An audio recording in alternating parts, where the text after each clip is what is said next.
Hello all, welcome to the topic of influence line diagram for overhanging beams.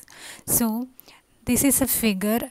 So what do you mean by overhanging beam? An overhanging beam is a beam on which the beam which extends beyond the supports. So this is a simply supported beam and the span BC is extended beyond the support B.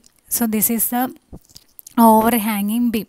So we have to draw the influence line diagram for the reaction RA, then RB, then shear force diagram, shear influence line diagram for the shear forces at D, at B, at E, and also the bending moment. That means the influence line diagram for the bending moment at D, at E, and at C. Okay, so this is the case for that is the drawing of influence line diagram for an overhanging beam. So we already know what you mean by an influence line diagram. It is a sketch that showing the lines over which the unit load is moving from one end to the other end of the beam. That means if we are going to draw the influence line diagram for a reaction RA, so we need to consider the unit load of magnitude 1 kilonewton from the starting point to the ending point of the beam, and we are finding the value of the reaction RA when this unit load is moving from A to C. If you are trying to draw the influence line diagram of the reaction RB, then again we have to find out the values of various reaction RB when the unit load is moving from A to C. Then if you are going to find the influence line diagram for the shear force, then we have to find out the values of shear force at that particular points when the unit load is moving from A to C. That means the unit load is moving from one point to the last point, and we have to find out the values of, if we are going to take reaction, then find the values of reaction at various points when the unit load is moving from one point to the last point. And if you are going to find the shear force, then find out the values of shear force at various points when the unit load is moving from first point to the last point of the beam. Okay, so this is the question. That means AB is the simply supported beam and BC is the extended portion of the beam without the support. So this is the AC is an overhanging beam. That means BC is the overhanged portion of the beam. Then this is a figure on which the unit load is placed in the span AD. So if we are going to draw the influence line diagram for the reaction, for the shear forces, and for the bending moments, we have to consider this 1 kilonewton among the various spans. So first of all, this is a figure for the unit load is placed in AD. Then this is a figure for the unit load is placed in the next span DB, and this is a figure for unit load placed in the last span EC, which is placed at a distance h from the support C, from the point C. Okay, so and then so these are the figures. By analyzing these four figures, we can draw the influence line diagram for this overhanging beam. So first of all, we are going to draw the influence line diagram for the reaction RA. So for that, consider the unit load is in the span AD. Then find out the values of RA and RB. Okay, so RA equal to L minus H by L. That means consider the unit load in the span AD. Then we will get RA equal to L minus h by L. So this is a length L and this is a span h. So what is this length? It is L minus h. So RA will be equal to 1 into L minus h by L and RB equal to h by L. So we already know how to draw the influence line diagram for a simply supported beam. So from A to B, it is a simply supported beam with a unit load in the span AD. Okay, then so you got RA equal to L minus h by L and RB equal to h by L. Then apply the limits. When h is equal to 0, RA equal to 1. When h is equal to L, RA equal to 0. That means when we drawing the influence line diagram for RA, when h is equal to 0, RA equal to 1. When h is equal to L, RA equal to 0. So you got the influence line diagram for the span ABC. AB. Then you have to find out the influence line diagram for the span BC. For that, consider the unit load in the span BC. Okay, so this is the figure for the unit load in the span BC. So it is at a distance h from the point C. So again RA plus RB is equal to 1 kilonewton, and also consider sigma MB equal to 0, which implies 1 into A minus h plus L into RA equal to 0. That means RA equal to minus of A minus h by L. So when h is equal to 0, RA equal to minus A by L. That means when this distance h is equal to 0, that is at the point C, RA is equal to what? Minus A by L. So that's why it is kept in the downward direction. Okay. When h is equal to A, RA equal to 0. When h is equal to A, RA equal to 0. Okay.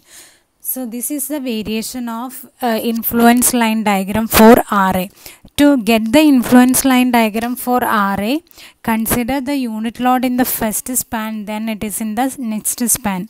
Okay, that means the variation on which the unit load is moving from the first point to the last point of the B.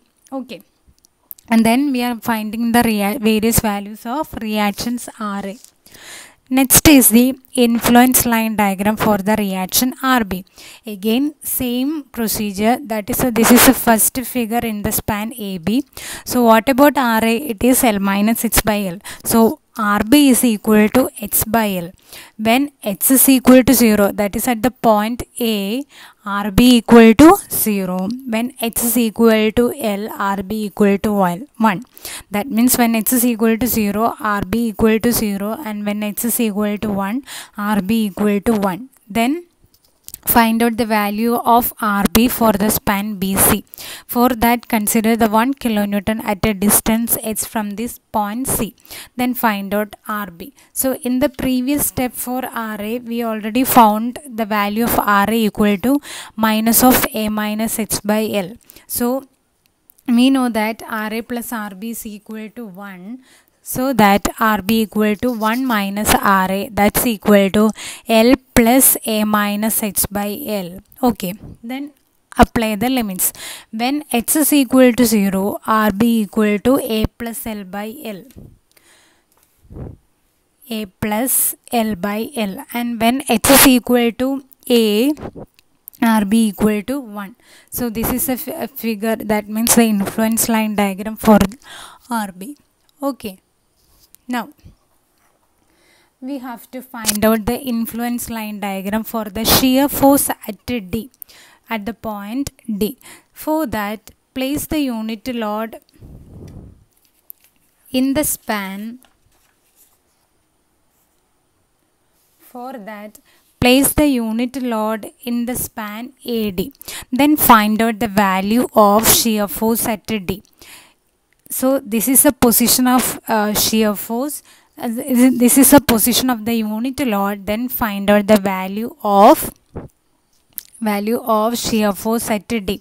So you can simply find out the value of shear force at D either by considering from A or by considering from B. So it is more simple when it is considered from B. So the value of shear force at D, it is minus RB. Since we are considering the right side of the section line, since it is in the upward direction, it is of negative sign. So minus RB is the answer, that is equal to minus of H by L. When H is equal to 0, FD equal to 0. So this is the influence line diagram for the force. When H is equal to 0, we got FD equal to 0. When H is equal to Z, apply the value of H as Z to get the point D. When H is equal to Z, we get FD equal to minus of Z by L. So we can draw the figure like this. When H is equal to Z, it is minus Z by L. That is why in the downward direction. Okay. Now we have to consider the unit load in the next span dB. Okay, so this is the new position of the unit load at 1 kilonewton. When the unit load is in the portion dB, that means FD equal to RA, that's equal to L minus H by L. That means, so in this case the unit load is away from the point D. So while we are considering the shear force at D, we have only RA is here. So the value of RA is L minus H by L.